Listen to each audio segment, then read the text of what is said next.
Nobody takes my wife! No! Get out! He said, "You're going to have to run for help." And I'm running with everything I've got in me, as fast as my little 7-year-old legs can take me. With her mother lying dead in the next room, Rebecca! and her father seriously wounded from a gunshot, Rebecca ran to a neighbor's house for help. I was so scared because I didn't know what this guy was going to do. I didn't know if he was going to come out and shoot the rest of us. The events of that night were actually the culmination of years of torment at the hands of one man, an elderly neighbor whose jealousy eventually turned deadly. Rebecca wrote about it in her book, The Devil in Pew Number 7. Mr. Horry Watts was well off and well connected. He was used to calling the shots. That is until Rebecca's father, Robert Nichols, a young, handsome preacher, took over at the Free Welcome Holiness Church in Sellerstown, North Carolina. The congregation loved him and his wife Ramona, and the church flourished. But Mr. Watts, who always sat in pew number 7, did everything he could to drive the Nichols out of town. This man was every pastor's nightmare. He would point at his watch if he thought my dad had been preaching too long. He would get up and walk out and slam the door, so they had the doors replaced so that he couldn't slam them anymore, which made him even madder. But this was only the beginning. He worked his way up from harassing phone calls and threatening letters to the drive-by shootings, and then when he realized all of those things weren't going to work, then he began with the dynamite explosions.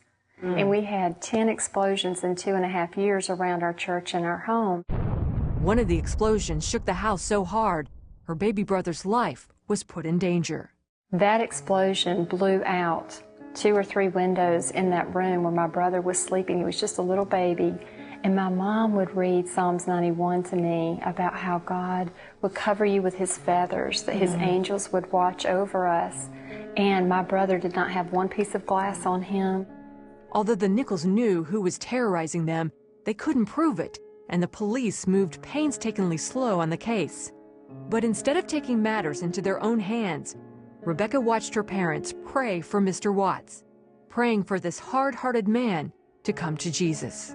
What did that teach you about forgiveness? Well, I heard my dad preach about it in the pulpit on Sunday and Sunday night and Wednesday. We were in church 3 times a week. And then I prayed with my mother about that same forgiveness. So I heard it in church, and then we lived it at home.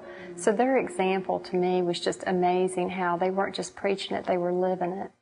Although there would be breaks from the harassment, even months of relative calm, the fear of the next explosion tormented young Rebecca.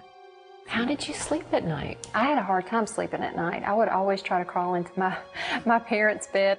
So at night, as a little girl, you could look out my window and see him pacing back and forth in front of our home. Plotting his next move. Plotting his next move. And so he stalked our family. After every effort to run the Nichols out of town failed, the unthinkable happened. Mr. Watts knew that the Nichols were taking care of a woman who was seeking shelter from her abusive husband. He talked the husband, William Harris, into taking care of the Nichols. My dad, when he was shot, fell to the floor because one of the bullets went into his hip and he was unable to move. This big guy, you know, my hero, our protector, was, you know, just slammed to the floor with that bullet.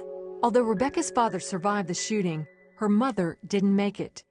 Rebecca says the years of torment and anxiety and the loss of his beloved wife took a severe toll on her father, not just physically, but mentally as well. He and my mom were best friends. They were soulmates. Yeah. They had done so much ministry together. They were partners in life. And when he lost her, a big part of him died as well. Mr. Nichols died a few short years later from a blood clot when he was only 46. Rebecca struggled to forgive not only the men who tormented her family and robbed her of a normal childhood, she also struggled to forgive God. I got pretty mad at God, and I said, Lord, when Mother was killed, a man took her life, but when Daddy died, you took him. And so after 2 years of wrestling with God over that, I realized that I needed God more than I needed to be mad at him. Both men eventually served some jail time for their crimes. And then, out of the blue, when Rebecca was 17, she received a surprise phone call from Mr. Watts. He said, I want to know, I can't live the rest of my life without knowing if you've forgiven me or not. And I said, Mr. Watts, my brother and I forgave you a long time ago. And he just sat there and kind of wept. He said, I'm out of prison, but during that 1 year, he found a relationship with God. Not when he was in church services every week with us, but when he was in prison alone with himself and his sin. Right. That's when he found Jesus. Amazing. And he said, I want you to know that your dad was a good man and that he didn't deserve what I put him through. Today, Rebecca is married to a preacher herself and has 2 beautiful children. She says in writing the book, she had to forgive all over again, but says God is faithful to help you forgive if you let him. We all need forgiveness. And that's what I tell people when they say, how did you forgive? I said, well, I watched my parents as a little girl, but as I got older, I got the revelation of how Jesus forgave us on the cross. He gave everything so that we could live a life of freedom.